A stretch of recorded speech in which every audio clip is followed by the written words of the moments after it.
ვითხეს ფოთლები დასცვიდნენ წლები შენ ამბობ არც გზა არც მოგონება მაინც ამ გზებით არ დაბრუნდები მშვიდობით ვართ და ნაზოკონებო შენთვის ერთია ფოთლები წლები დღეთა სიყალბე უშთაგონებო მაინც ამ გზებით არ დაბრუნდები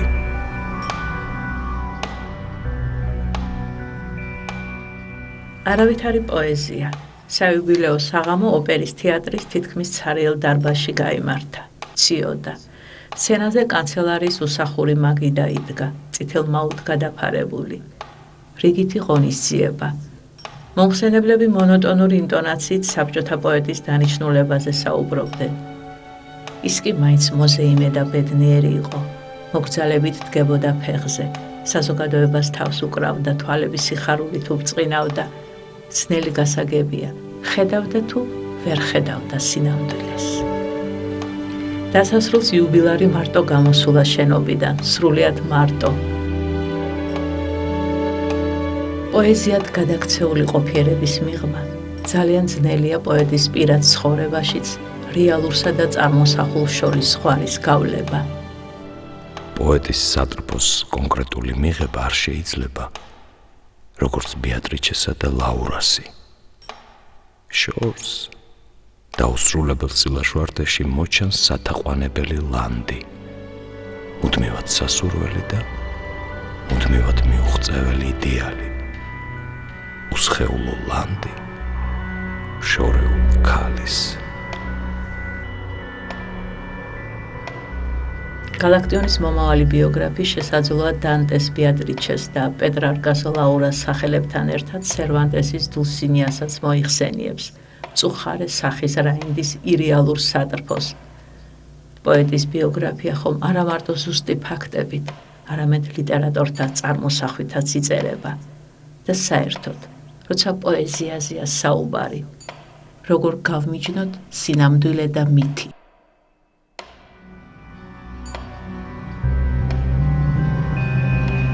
პოეტს მაისის სიზმრების ხილვით ესარკებოდა პარიზის რკალი მაგრამ უეცრად ქარტეხილივით მის ცხოვრებაში შეიჭრა ქალი ოლელიანი მაშინ დაქანდავით მწვერვალი და მერანი მალი კუბო მიჰქონდათ არვინ არ ჩანდა და არ ტიროდა არც ერთი ქალი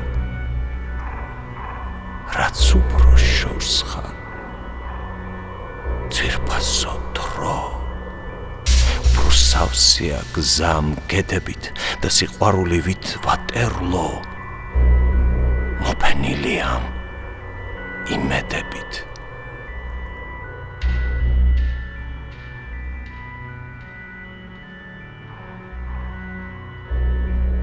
გალაქტიონის უბის წიგნაკში ასეთი სურათი აღმეჯდილი. პარიზში, ლუქსემბურგის ნაწვიმარ ბაღში ჩაფიქრებული ზის გალაქტიონ ტაბიძე. მოულოდნელად დაინახავს, რომ ნელი ნაბიჯით მოდის ულამაზესი ქალი. გალაქტიონი მაშინვე იცნობს. ადრინდელზე უფრო მშვენიერი მერი შერვაშიძე. ამ ეპიზოდში რეალურის და გამონაგონის ძიებას ალბათ არ აქვს მნიშვნელობა, ისე როგორც ლიტერატურის ისტორიკოსებს დოკუმენტურად არ აუხსნიათ. საუკუნის დასაწყისში იმავე ადგილას გათამაშებული კიდევ ერთი სცენა. პარიზი, წვიმა, ლუქსემბურგის ბაღის ქოლგის ქვეშ, სხედან და ბოდლერის ლექსებს ფრანგულად კითხულობენ ამედეო მოდილიანი და 19 წლის ანა ახმატოვა. ლიტერატურის ისტორიაში ერთმანეთს ერწყმის ის, რაც იყო და რაც შეიძლება ყოფილიყო. მე არ ვიცნობდი გალაქტიონ ტაბიძეს. ყოველთვის ხაზგასმული დისტანციით ამბობდა მერი შერვაშიძე, ვისი სახელით საკუთარი სურვილის გარეშე სამუდამოდ დაუკავშირდა საქართველოს ყველაზე დიდი ლირიკოსის ბიოგრაფიას. ეს იყო ოქტომბრის დამლევს. იმ დროს, როდესაც თითოეული ღრუბელი ცაზე ვერსალს ახგავს. გარინდებით იდგნენ ხეები, ისეთი გარინდებით. თავისით, როგორც ცრემლი ხანდახან წყდებოდა უიმედო ტოტს ფოთოლი. ოცნებიანი ახალგაზრდა ქალი, ირიისფერი ტანსაცმლით, ოქროსფერი თმით, ვერონიკას სახით და ცისფერ ყდიანი წიგნით ხელში. შელი ეწერა წიგნს, ნელი ნაბიჯით მიდის ბილიქზე. ხმაურდნენ ხმელი ტოტები, ქარმა გადაშალა პოეტი შელის წიგნი.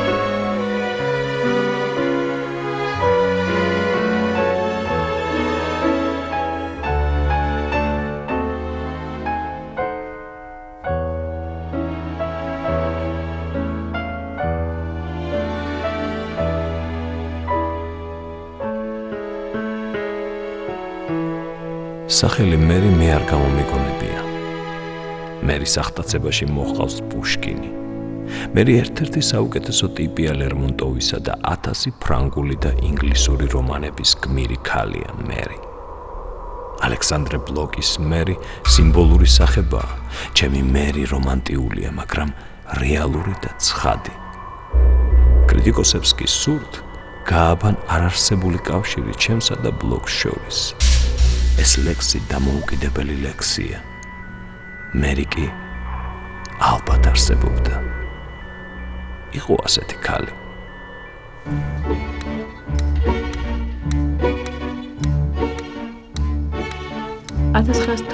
წელი საქართველოში ჩამოსულ რუსეთის იმპერატორს ულამაზესი ქართველი ქალები წარუდგინეს. აღტაცება ვერ დაუფარავს მის უდიდებულესობას. ედემის ბაღში ადარა ქართველი ქალბატონები. ერთ-ერთ მათგანს მიუახლოვდა და უთხრა: "გრიშნობыть такой красивый". ეს იყო მერი შარვაშიძე, გენერალ-მაიორ პროკოფი შარვაშიძის ქალიშვილი. იმპერატორის კომპლიმენტმა ქუთაისელი გოგონა ცხოვრება შეცვალა. მერი პეტერბურგს მიემგზავრება და ნიკოლოზ მეორის დედის მარია ფიოდოროვნას ფრეილინა ხდება. ეს მერია ფრეილინას ტანსაცმელში, ბორდოსფერი ხავერდის კაპით, გულზე ბრილიანტის შიფრით, ფრეილინების ნიშანი.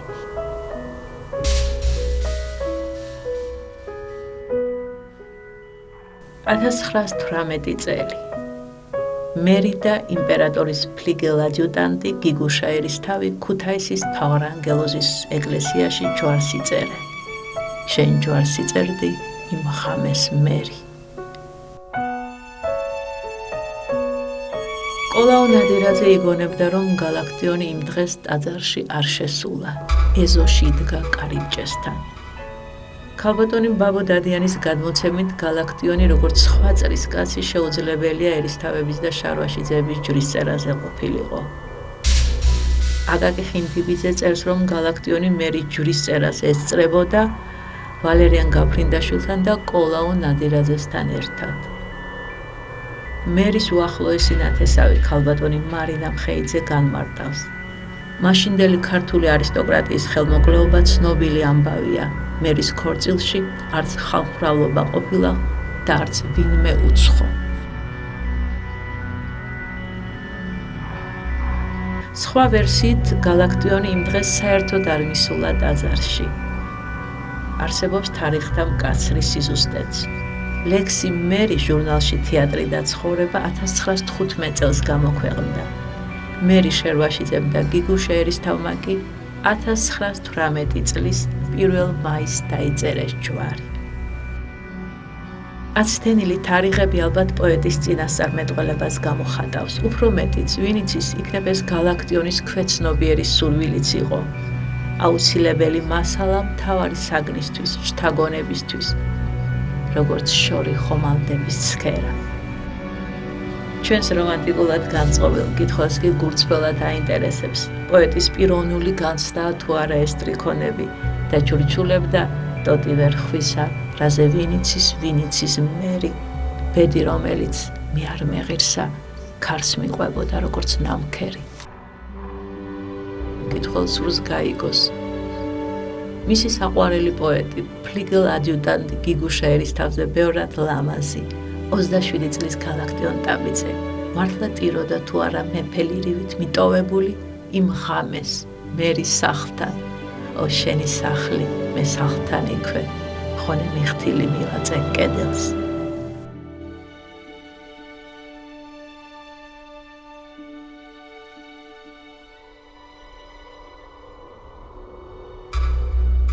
გალაქტიონის არქივში მერის 16 ვარიანტია.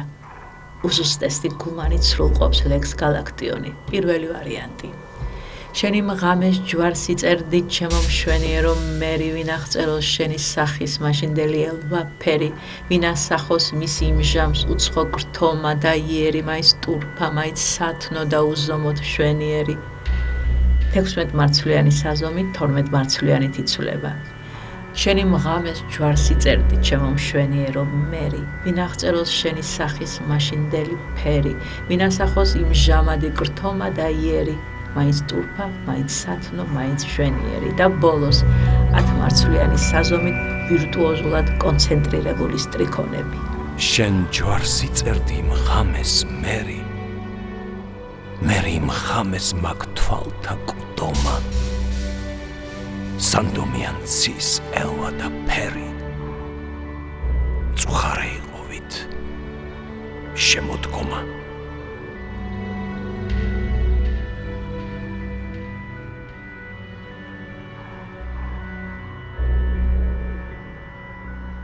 1921 წელი ქართული ემიგრაცია ტოვებს გასაბჭოებულ საქართველოს. მერი შერვაშიძეც ადის გემზე, თურქეთის გავლით, საფრანგეთის მიმართულებით. კონსტანტინოპოლის პორტში მეუღლე დახვდება, გიგუშა ერისთავი. ამ ქალაქში რამდენიმე თვე რჩებიან. კონსტანტინოპოლში მერის სილამაზის კონკურსში მიიღებს მონაწილეობას და საუკეთესოდ აღიარებენ. კონსტანტინოპოლის პორტში შემოდიან და გადიან გემები. შენ ზღვის პირას მიდიოდი მერი, სხივქვეშ დრთოდა შენი ნაზი ტანი, შენ ზღიმილში მწუხარების ჩქერი მოულოდნელ სიყვარულად ვცანი, როგორც შორი ხომალდების ცქერა, ვით პირველი გრძნობით გულის ცგერა, ირხეოდა გამჭირვალე რული და მტკიოდა გული. იმ ხომალდებს სამუდამოდ გაყვა, გატაცება, მშვენიერი ზრახვა.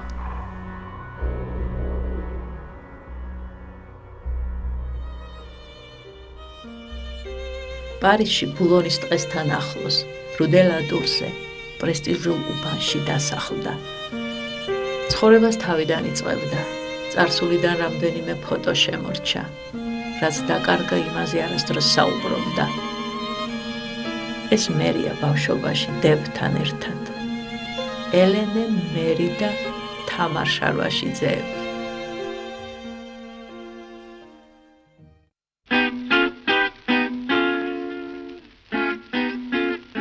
ოციანი წლები, პარიზი. მერი შარვაშიძე, კოკო შანელის მოდელი.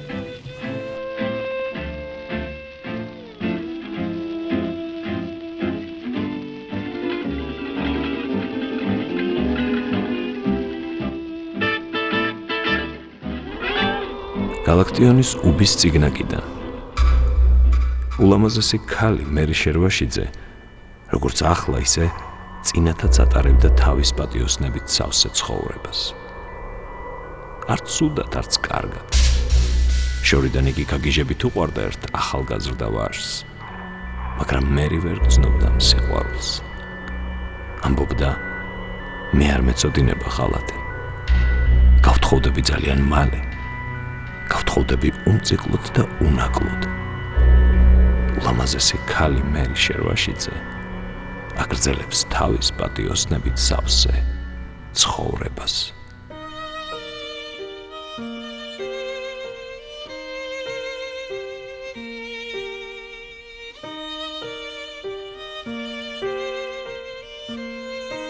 იმ შემოდგომის დღეს თბილისში აი ამ ქუჩაზე მოდიოდა გალაქტიონი და ხელში მერი შერვაშიძის ფოტოსურათი ეჭირა. აი ამ სადარბაზოში შევიდა ლადო გუდიაშვილთან. სთხოვა მერი დამიხატეო. გალაქტიონს როცა დასრულებული სურათი უნახავს აღშფოთებულა. ეს ჩემი მერი არ არისო. ნახატი დამკვეთის წარმოსახვის იდენტური არ აღმოჩნდა. ამ ეპიზოდს ღიმილით და სითბოთი იგონებდა ბატონი ლადო. საერთოდ ძნელია ილუსტრაციის შექმნა. ერთმა გამომცემელმა თურმე ფლობერს სალამბოს ილუსტრაციის დაბეჭვდა შესთავაზა. წერალმა ბრისხანებისაგან წონასწორობა დაკარგა. რა საჭირო იყო ჩემი ამდენი შრომა თუ გამოჩნდებოდა ვიღაც, რომელიც ჩემს ოცნებას ზუსტ ჩარჩოებში მოაქცევდა.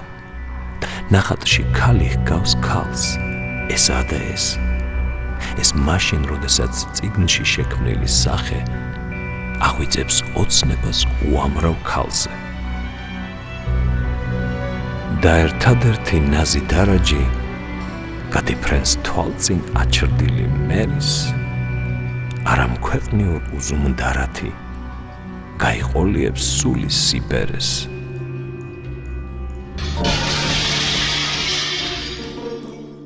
ეს რამდენიმე დღეა და რამდენიმე ღამე და ხურულია გული როგორც საკანი რამე. თითქოს უმძიმე სკარებს კუპრის დაედო ლუქი, გულში ვერც ზეცა ატანს, ვერც სიხარულის შუქი. და უდაბურდა ჩემი ყოფის ყოველი წამი, ეს რამდენიმე დღეა და რამდენიმე ღამე.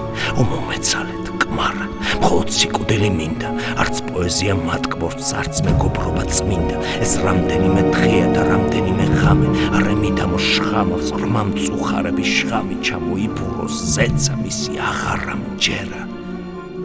მერის თვალებით იგი ვერ გაბწყინდება. ვერა.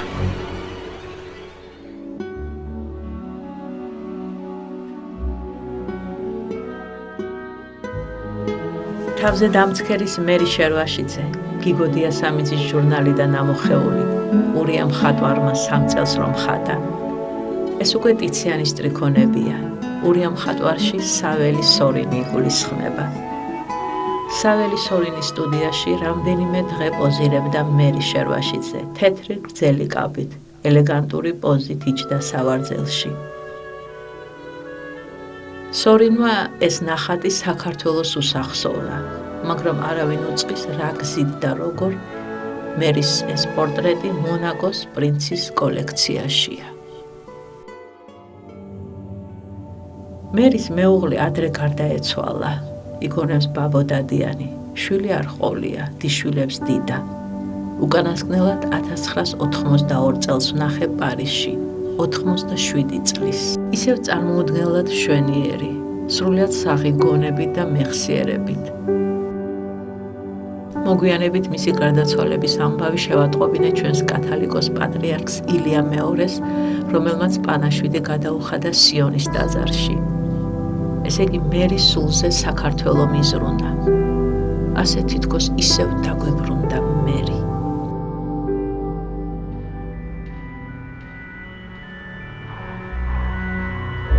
თუმცა ბედმა მრავალი წლით დაგვაშორა.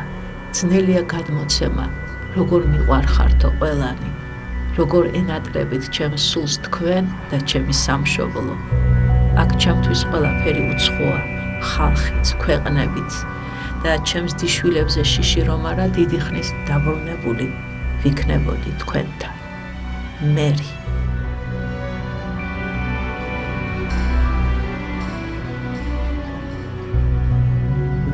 შენ მაინც ვერსად გიპოვე მერი. გული მტკივა, გული სხვა გრძნობის. არსად არ გხნიშნავს ჩემ წინ ცბიერი რელიეფური რუკა ევროპის. სადა ხარ? სადა? რომელი მიწა შენაირჩია ჩვენი სმაგიერ, ბადენ-ბადენი, ლონდონი, ნიცა, თუ მოგონება გვერდს ვერ აგიარ, შენ მაინც ვერსად გიპოვე, მერი.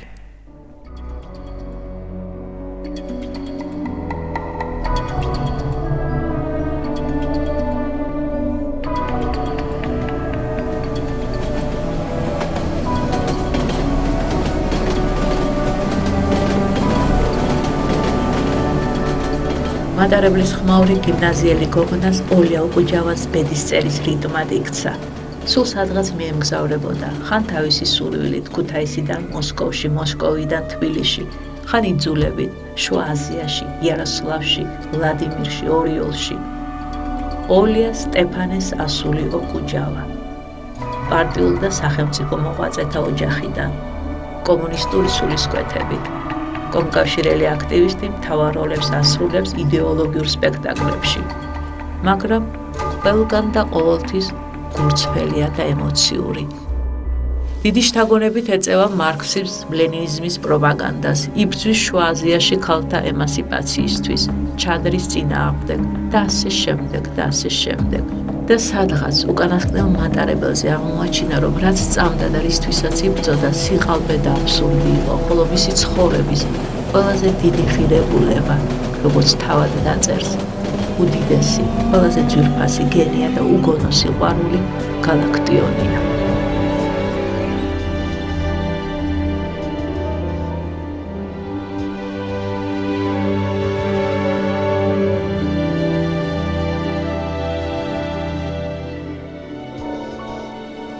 შენ მუქი ბლუზა გეცვა და გახუნებული ქუდი გეხურა.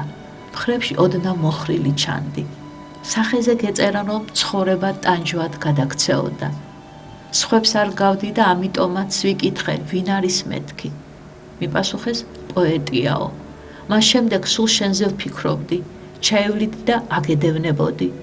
შენ ალბათ ვერ მომჩნევდი. ერთხელ ნასვა მიიღავი და ხმამაღლა საუბრობდი. წამოგცდა. დღეს მატარებლით მივემგზავრებიო. ვერ მოვითმინე და ვაგზალზე გამოვედი. სულ აჩრდილივით დაგდევდი. ერთ საღამოს, როდესაც ყველანი ჩემი დედობილის ელისაბედ წერეთლის ოჯახში ვისხედით, მსახური შემოვიდა და მითხრა, ეტლით ქალვაჟი, მობრძადნენ და თქვენი ნახვა უნდათო. იგონებს სონია წერეთელ-ავალიშვილი. გავეშურე მათგან და შორიდანვე ვიცანი ოლია ოკუჯავა. გამოცნო მასთან ყოფი ვაჟი, გალაქტიონ ტაბიძე, ჩემი საქმროაო. ჩემწინ იდგა მაღალი, გამხდარი, ფერმფთალი, მორცხვი, მორიდებული ახალგაზრდა, რომლის მსგავსი მორცხვი და მორიდებული ვაჟი ჯერ არ მენახა. იმ დღეს, ამ წვილის პეტერბურგში გამგზავრების წინ, ოლია ოკუჯავამ გალაქტიონის პირველი და ვფიქრობთ უკანასკნელი მეცენატი იპოვა. ელისაბედ წერეთელმა სარეკომენდაციოდ 3 წერილი დაწერა, მათ შორის ერთ-ერთი ქალაქის გუბერნატორთან, გალაქტიონისთვის, რომელიც სარეჟისორო კურსებზე აბარებდა სტიპენდიის დანიშვნას თხოვა. მახსოვს მატარებლის გზა მოსკოვისკენ.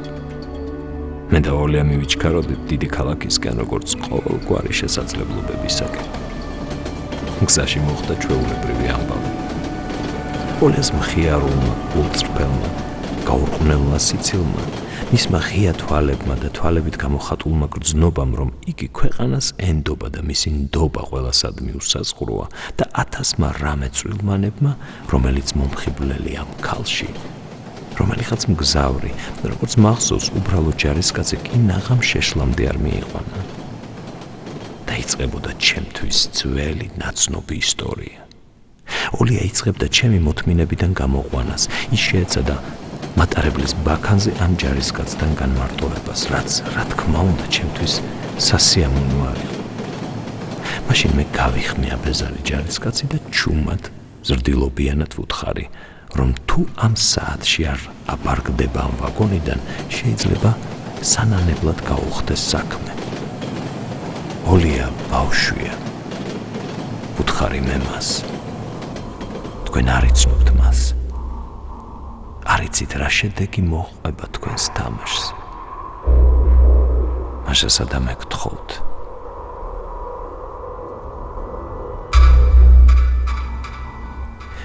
სიამაყეს საზღვარი არ ჰქონდა, როცა მალე ჯარისკაცის სადღაც გაჰქრა. დაცული და შენახულია ჩემი თავმოყვარეობა. მე მთვარესაც არ ვაპატიებ, რომ ოლიას უღიმის. გალაქტიონი და ოლია სცენის მოყვარეთა კურსებს ამთავრებენ. გალაქტიონი რეჟისორის კვალიფიკაციას და დიპლომს იღებს. ოლიამ და გალაქტიონმა საკუთარი ცხოვრების თეატრი ერთად დადგეს. ამ სპექტაკლში უმძაფრეს დრამაში სხვადასხვა ადამიანი თამაშობს. სპექტაკლს ფონად სასტიკი დროება ახლავს. რეკვიზიტებია საწერი მაგი და ხელნაწერები, წიგნები, ნავთქურა, მატარებლის რელსები და კიდევ რამდენიმე ჩვეულებრივი საგანი. მთავარი გმირის და მთავარი რეჟისორიც გალაქტიონია. ის საკუთარი წარმოსახვით ქმნის გარემოს და იმ რეალურ ქალსაც, რომელიც მის ცხოვრებაში მონაწილეობს.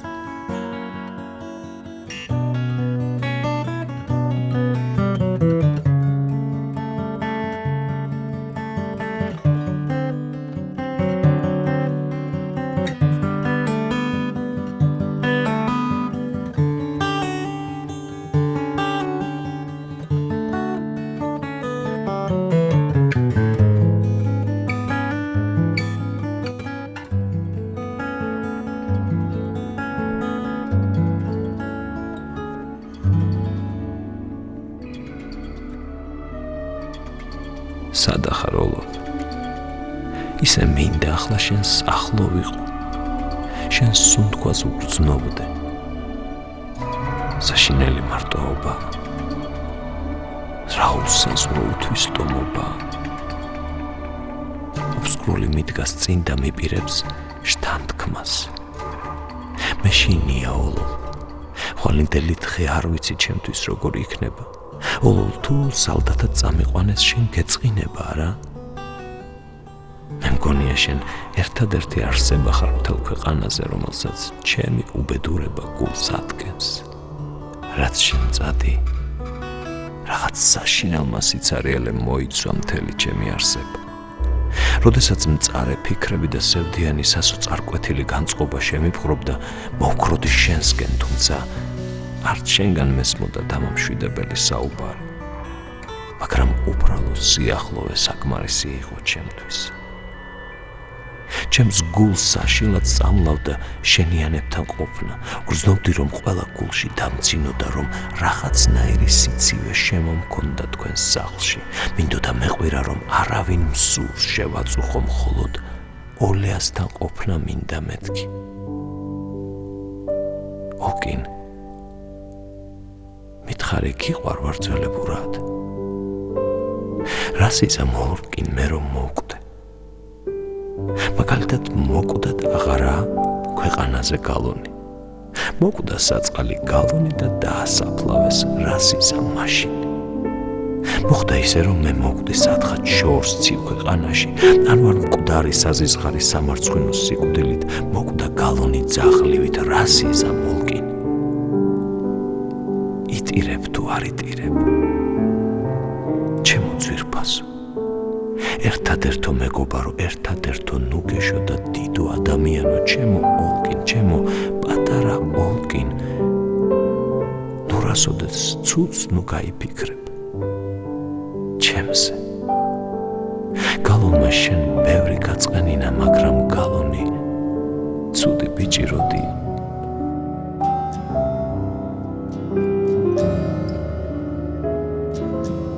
ოლე როგორც პარტიული აქტივისტი ხშირად მიემგზავრება მოსკოვში, შუა აზიაში. როგორ იმგზავრე? გზაში ეშმაკობდი არა? ეჭვიანობს გალაქტიონი. 1921 წლის მაისი. შეხვედრა მორიგი განშორების შემდეგ.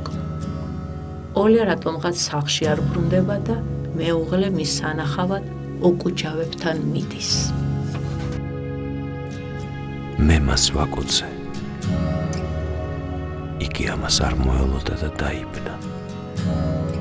დავიწყე საუბარი. ამავე დროს ვათვალიერებდი მას. რაღაცნაირად გამოცვლილია. ლაპარაკობდა ძალიან სუსტად და მე გამახსენდა მისი უკანასკნელი.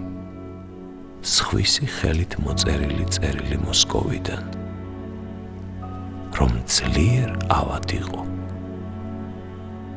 ფაქტი ახლა ჩემ წინაშე სულ სხვა ადამიანი დგას. როგორი წარუშლელი კვალი დაუმჩნევია ამ ავადმყოფობას. მე ახლაც ავად ვარ. გეზისხები არა? რას ამბოლე? ჩემთვის ახლა უფრო ძვირფასი ხარ. გალ, მაშ არ გეშინია გადამდების ენის. ოლე მაშინებდა მისი აზრით. ეს არის ჩვეულებრივი დაშინება. ამიტომ თამამად უპასუხე, რომ სრულიად არ მეშინია მისი გადამდების სენის და რომ დამემშვიდებინა ვუთხარი, რომ სრულიადაც არ გავს ავადმყოფს. მართალია ცოტათი გამოცვლილია, მაგრამ ოდნავ სისუსტე კიდევ უფრო ანაზებს. ოლეა, რითი იყავი ავად? ოლემ დამაფიქრებლად თავი დახარა. საშილად ავადმყოფიც რომ იყო, ჩემთვის მაინც ძვირფასი ხარ, ოლე. იგი ისევ ატირდა. ბოლოს და ბოლოს, ოლე, სთქვი მართალი რითი ხარ ავად, რა ქვია შევს ავადმყოფობას. მან ამოიოხრა და არაფერი მიპასუხა. მან დიდხანს მიცგირა, მისი დიდი უკვე გამოცვლილი ცისფერი თვალებით. ამბობს, რომ მონაწილეობას იღებდა შაბათობაში, ხერხავდა რაღაცას. ხერხის ხმარება არ იცოდა და მან ხელი გაუკაწრა. ხერხი დაჟანგული იყო და სისხლი მოეწამლა. იგი მიამბობს ამ ამბავს და ბევრ სხვას. ვინ იცის, რანაირი ცხოვრებით ცხოვრობდა იგი. ეს ჩემთვის გამოუცნობ, გამოცანად დარჩა. ღალატობენ მეგობრები, ღალატობენ ნათესავები, ღალატობს საზოგადოდ ბედი. მიხალატა ოლემაც, მე ვიცი ყველაფერი,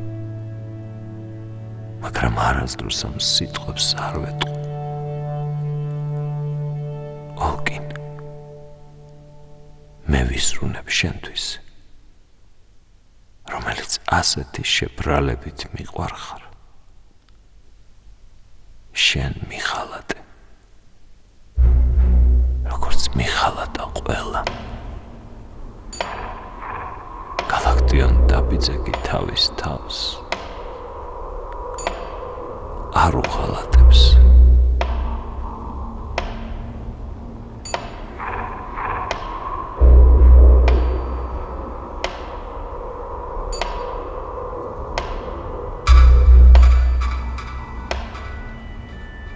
ოლე უგუჯავას დღიურიდან.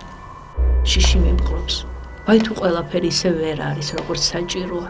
რა იციან მათ, რომ ბეჭდავენ ყველაზე უდიდეს, ყველაზე ძვირფას სულის გენიას.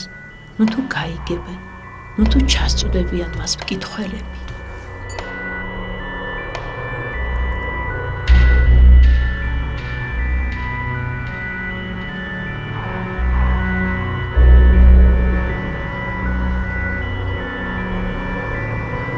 ათასცხრაას 33 წელი. გალაქტიონი გუშინ საღამოს უპალტოოდ დაბრუნდა. იგი გაძარცვეს. წაიღეს პალტო, ფული, წიგნები, ხელნაწერები, რომლებიც პალტო ჯიბეში ჰქონდა. გალი არაფერს ამბობს, თუმცა ძალიან განიცდის. მეორე დღე იძულებულია სახლში იჯდეს, ზის და კითხულობს. სახლში რომ დაბრუნდი, გალი მარტო იჯდა შეწუხებული. წინ გადაშლილი წიგნები ეწყო. ოთახში ციოდა, ნავთქურ არენთო.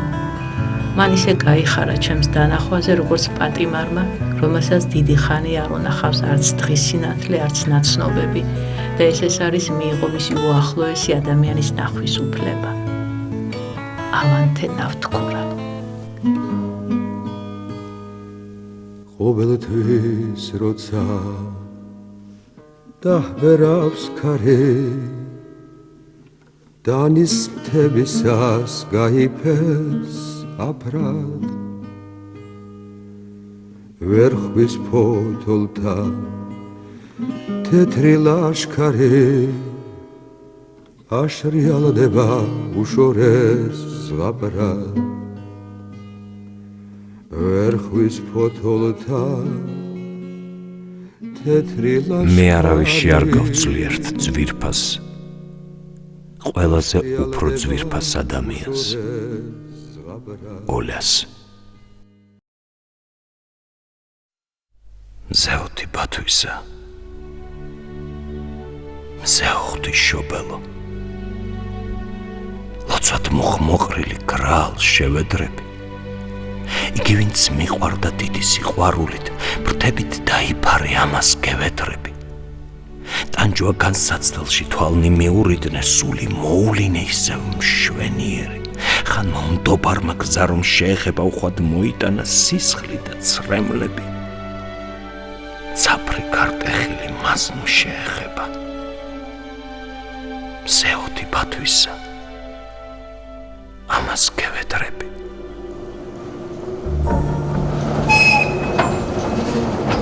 ცხოვრების ეტლის სადარებელი საცაა გავა მატარებელი მიემგზავრება იმედი ჩემი ბედის ვარსკვლავის სადარებელი ვიცი ამ წასვლას რაც ეწოდება რა საჭირო ახლა გოდება მატარებლისგან როს მიმიღიან თანაგრძნობა შეწოდება მატარებელი თვლემს როგორც ლავა მატარებელი 5 წუთში გავა მიწვევს აცილებს დროა ჩასვლის ამატარებელი 5 წუთში გავა ახლა დაიძრა რკინის ბორბლები მივდევ ვაგონებს მახრჩობს გრძნობები გემშვიდობები სამარადისოდ გემშვიდობები ნეტავა ასეთი რად მერგო ბედი ყოლშამს ვკარგო თითო იმედი გამოსალმების ხელოვნებისთვის ნუ თუ არ ვინ არის პოეტი მეტი მატარებელი თვლემს როგორც ლავა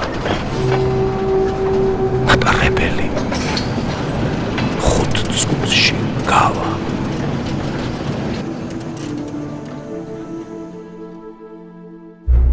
Нет, моя жена Оля Окуджава никогда не была троцкисткой. Ее отличала прямолинейность коммунистическая. Однажды меня, тяжело больного, поместили в Михайловскую больницу. Когда выписался, с ужасом узнал, что она была уже арестована. Обвиняли в троцкизме. Нет, моя жена Оля Окуджава не была троцкисткой.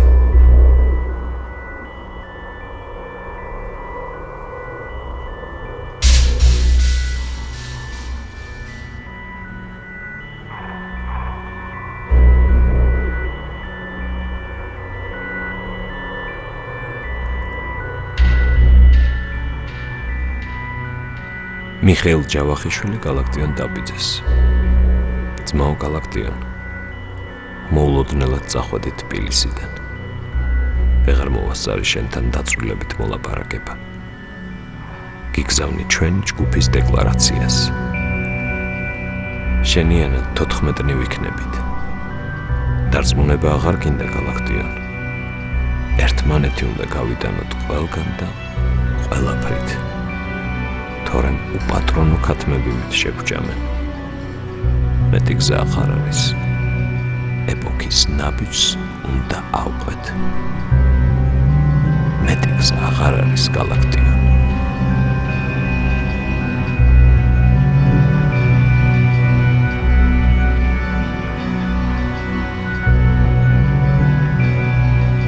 შეგონებ იმ პირველი ოცნების სახელს და მოლოდინთა მშვენიერ და სპედაკს ახლეს რომ ზნებარებდა და მატებდა სიბზნეზე აი მიზეზი გამარჯვების აი მიზეზი აჰა კარები გამეძლოთ რომ შემოაყო 9-7-მა მითხარ როგორ არ ვიამაყვა რომ თავდადებით შეიბოცა გზა უწმინდესში აი მიზეზი გულოჩავო აი მიზეზი დღენი ილდიან და სულ მაღლადიან ისლება თვალწინ 20-იან და 30-იან წლების ეპოქა უძლავრესი და უმკვიდრესი აი მიზეზი გულოჩავო აი მიზეზი სიტყვა არ წამოგცდეს რომ შენ დაიღალე განზე გადექი და ტყვია დაიხალე გული გაიხელე, სისხლით გაიხელე, ოღონდ არ წამოგწდეს, რომ შენ დაიხალე. განა ცოტა იყო ჩვენში გატაცება, ქარში გადავარდნა, ჯვარზე გადაცემა. სიტყვა არ გაბედო, რომ შენ დაიხალე, განზე გადექი და ტყვია დაიხალე. გული გაიხელე, სისხლით გაიხელე, ოღონდ არ გაბედო, რომ შენ დაიხალე.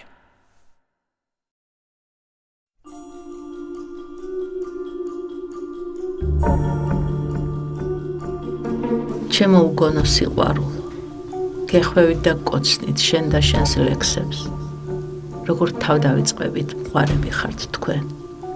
ჩემო კარგო გალ, როგორ დარდობ შენზე, როგორ მსურ შენს გვერდით ვიყო.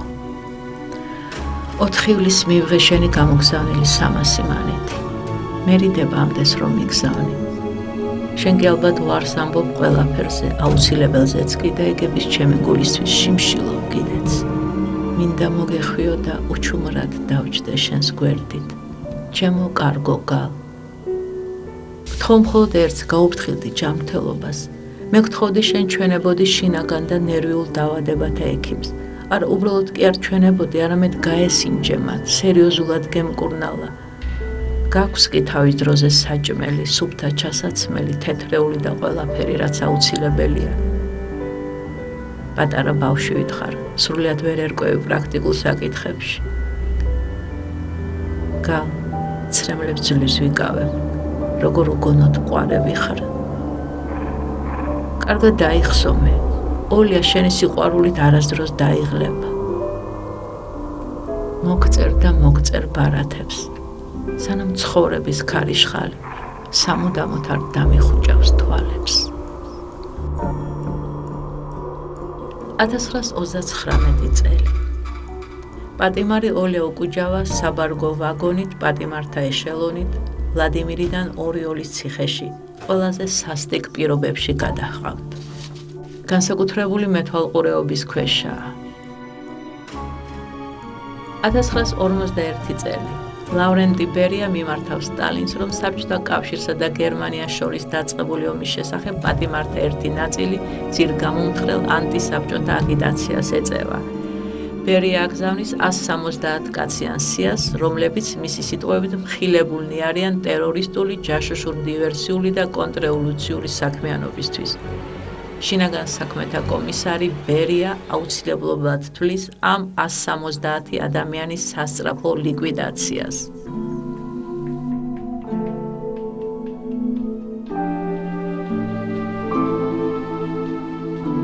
სტალინი ეცნობა დოკუმენტს და იმავე დღეს იღებს გადაწყვეტილებას. მათ დასახრეტად ბერიას მოადგილის ჩეკის ბახჩოკობულოვის სპეცრაზმი ჩადის. განაჩენის შესახებ პოლიტპატიმრებს წინასწარ აცნობეს. 11 სექტემბერს ისინი ორიოლის ციხიდან 10 კილომეტრის დაშორებით მედვედევის ტყეში მიჰყავთ. მათ შორის არის პატიმარი ნომერ 87, ოლგა სტეფანეს ასული ოკუჯავა. დახვრეტილები წინასწარ გამზადებულ ორმოში ჩაყარეს. ბევრი ჯერ კიდევ ცოცხალი იყო და ზემოდან დაყრილ მიწას ტალღასავით არხევდა. მიწა დადგებნეს და მოგვიანებით ზემოდან ხეები დარგეს. ორიოლის ციხის პოლიტპატიმართა დახვრეტის ადგილმდებარეობა დიდხანს გასაიდუმლოებული იყო. მხოლოდ 1991 წელს ამ ადგილზე რეპრესირებულთა ხსოვნის ძეგლი აღმართავთ. დახვრეტილთა სიაც გაზეთში გამოუქვეყნებიათ. რამდენიმე ქართველი ჩასულა არაოფიციალური კერძო ვიზიტით, საფლავიდან ცოტაოდენი მიწა წამოუღია და მთაწმინდაზე გალაქტიონის საფლავზე დაუღრიათ.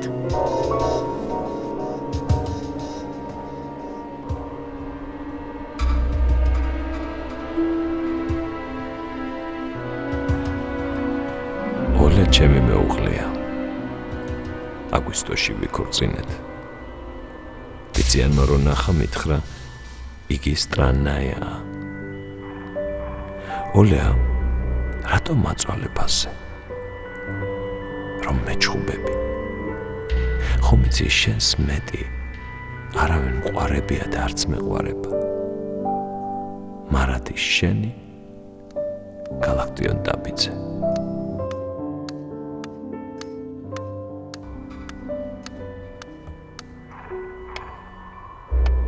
გალაქტიონ, შენი ზარი ხარ, რომელიც მიხმობს.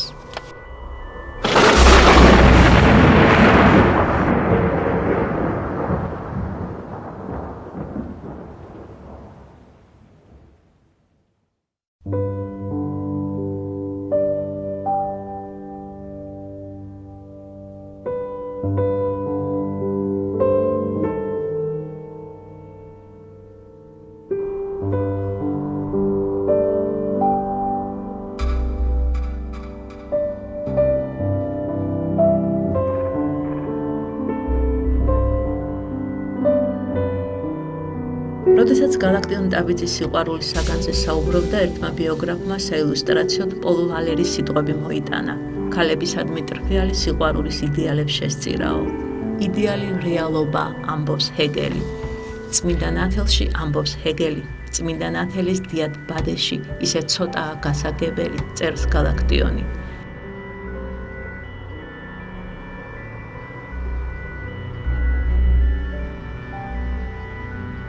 ვინ არის ეს ქალი, ასეთი ცისფერი, ნამდვილის და წარმოსახულის, ირეალური და რეალური ქალების სახეები გალაქტიონის მთავარი საგნისთვის, პოეზიისთვის არსებობენ, ისე როგორც პოეტმა დაინახა ისინი. გალაქტიონს ოდესღაც მოთხრობის დაწერა განუზრახავს სათაურით. ქალები, რომლებიც მე შემხედრიან, არც დაუწყია, მხოლოდ სათაური შემორჩა არქივს. ერთი ჩანაწერის მიხედვით პარიზში მყოფი გალაქტიონი ეს მაშინ, როცა ლუქსემბურგის ბაღში მეოცნებემ მერი შერვაშიძე დაინახა, როგორც ჩანს, თურმე ოლიაზე ფიქრობდა. პარიზში პატარა მაჯის საათიც უყიდია მისთვის, ოლიასთვის სახსოვრად.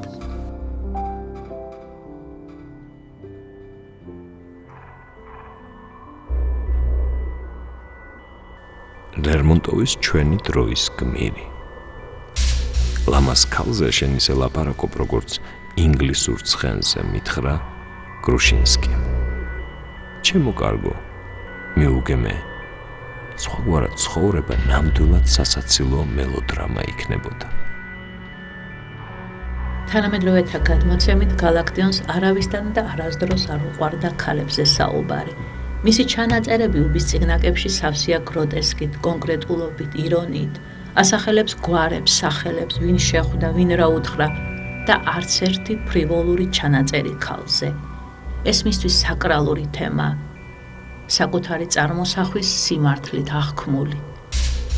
ცხოვრება გზა, განშორება დამშვიდობების, ამბობს გალაქტიონი და რეალურ თუ ირეალურ ქალებთან დამშვიდობებას პოეზიაში მშვენიერეს გამოსალმების ხელოვნებად აქცევს.